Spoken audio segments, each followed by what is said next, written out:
morning, everybody. This is God's Morning with Kaye Giles, and we are in our morning commute. And I hope you guys can hear me pretty well because we definitely need the windshield wipers as we are moving in our day. I just wanted to come to you today and ask you, are you guys definitely ready to recapture your dream? We talked about it a little bit on yesterday, and I am still, wanting you guys to know that initiative is definitely going to happen. But with this morning, this is the God's Morning Show, and we always talk about relationships. And this morning, I was reading through my timeline, and I have some very intelligent, gorgeous, beautiful friends, and handsome gentleman friends as well. And I was paying attention to my timeline, and there was a question that went out this morning where one of my friends, who like me, she's just like me, she was talking about the fact of in her relationship that she needs space. And I was going to put out here for you guys today of how, you have to definitely understand who you're dating in the infancy of the relationship. And, if someone tells you, even though I enjoy being with you and I enjoy having a relationship with you, there are going to be times when I need time to myself. And that's a very good thing to look at when you're basically determining whether or not somebody is for you or if they're not for you. Because some behaviors will start to trickle into things that you need to really be watching for. So is this a behavior to watch for, or is this just a behavior where he is very smitten and he just wants to spend every waking moment that he can of the time that he has that is not dedicated to being at work with my friend?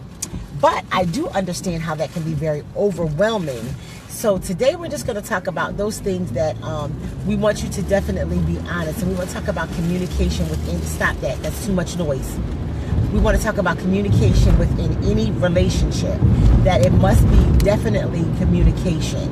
And I find that women, we are definitely communicators, but there are some of us who will shut down on you if it just seems like too much is going on, or you're requiring more than what is actually truthfully necessary.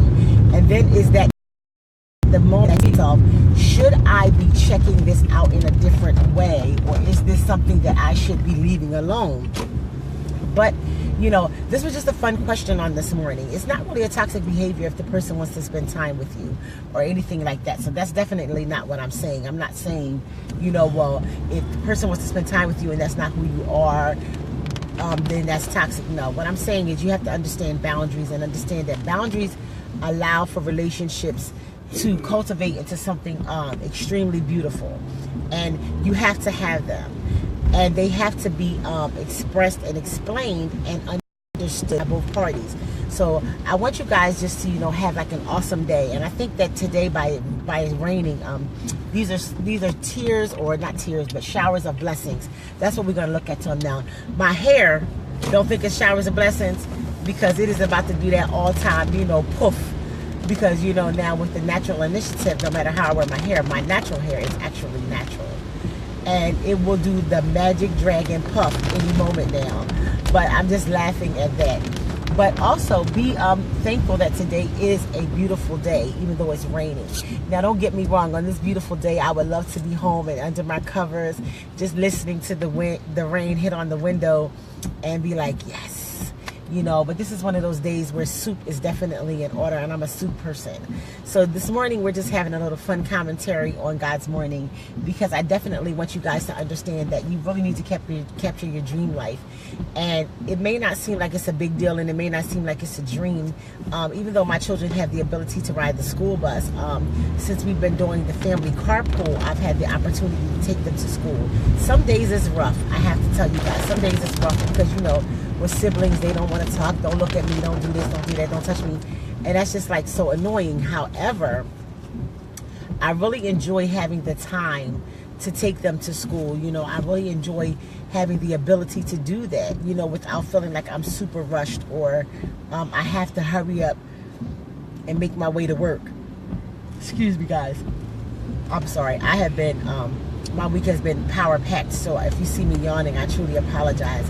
My family has, we've had a little, a little bit to deal with back and forth with doctor's appointments and things like that. But to God be the glory, everybody is going to be fine and well.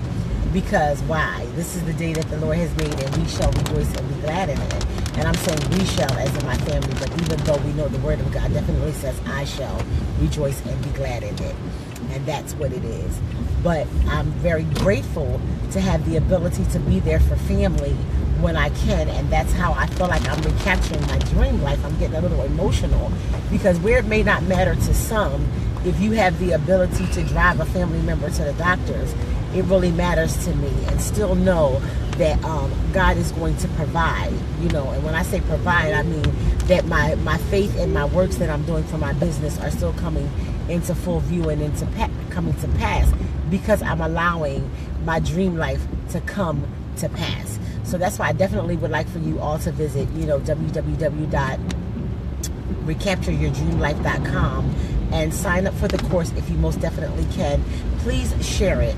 You know, I keep asking for everyone to share it because, you know, it's easy. You just hit the little share button and you just share it, and somebody who may want it or may need it. And you know, you want to sometimes be a sharer, because one day you're going to go into the vein of doing something that you want people to support. And how supportive are you? You know, I was looking back and I said to God, I said, you know, God, it's funny how people will accept a stranger, but they won't accept somebody they know. And the funny thing that came through my timeline was, and I thought it was kind of on point, because it was definitely something that I hadn't thought about. It was like sometimes people who are close to you, like family and friends, or people that know you, maybe church family and things like that, the reason they don't support you is because they feel like, okay, we all come from the same place, so why should I support that particular endeavor with you? You know, we all come from the same place. But you can't feel like that, because when the word of God told us to write our visions and make them plain upon tables that men may run, that may readeth it, that meant that he was going to give you a destiny, and he is going to give you a vision. And what you most definitely want to do is you want to be supportive of others' visions, so they'll be supportive of yours. And I think that would be very great if we were a society of people who did that. You know, and for those who are small business owners, we definitely appreciate your business. And when you, we're not going to do that while I'm talking.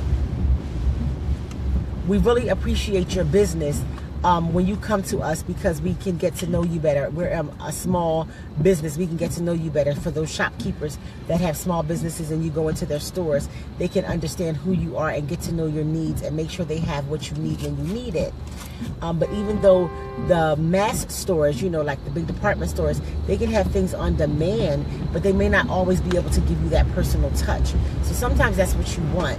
And I like the personal touch, you know, that's a dream for me. So I want to recapture that. I want to recapture the fact that, you know, my main business is flourishing, and that I can give people personal, customized service just for them.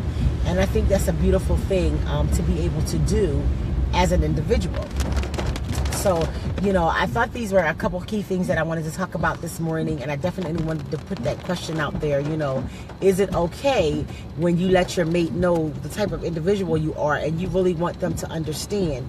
I think that sometimes, you know, when I read my friend's post, that it is hard for men at times when they're ready for a relationship, because sometimes men won't be ready to commit. So when they're definitely ready for a relationship and they go all in, and you say to them, you know, I don't mind, you know, all the time we spend together, but I do need some time for myself. I need some time to, you know, like, you know, maybe get my hair done, get my nails done, or read a book, or just be in my own home relaxing and taking in some things. You know, it's not a bad thing. And I feel like sometimes marriages get crowded. Now, even though you say you want to be with this person forever, if you don't have a little bit of independence within your marriage, and when I say independence, I don't mean going out and having other people in your life. That's not what I mean. I mean where you have your girls' day or you have your guys' day. It shouldn't be where, you know, your mate is not still an individual in your oneness.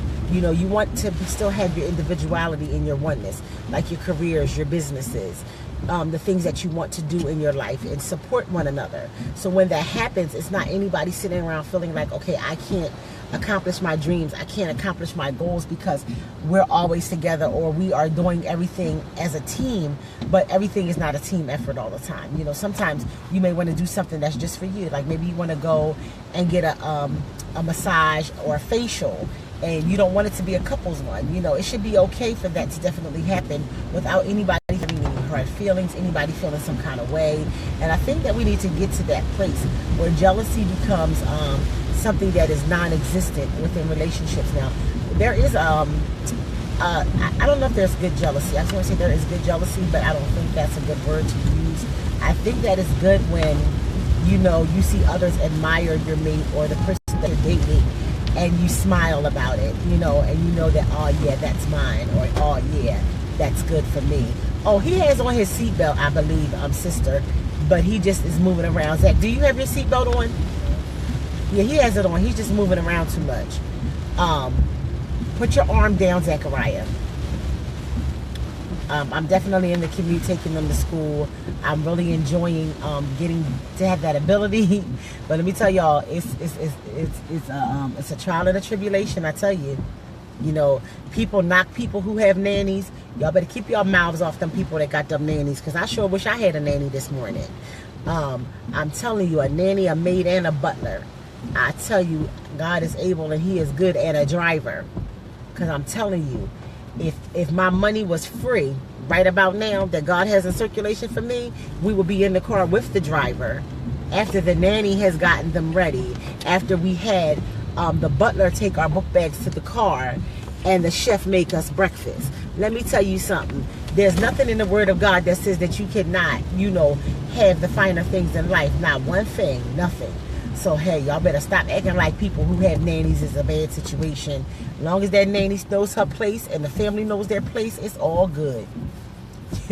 So these are just some things that I just want to share with you guys, and just let you know that being prosperous is a wonderful thing, and there's nothing wrong with looking prosperous, but actually definitely get to the vein of where you are prosperous.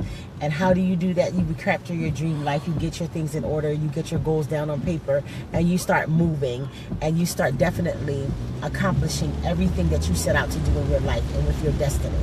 And make sure you don't let anybody talk you out of your dreams, because people who talk you out of your dreams is just because sometimes they're just too scared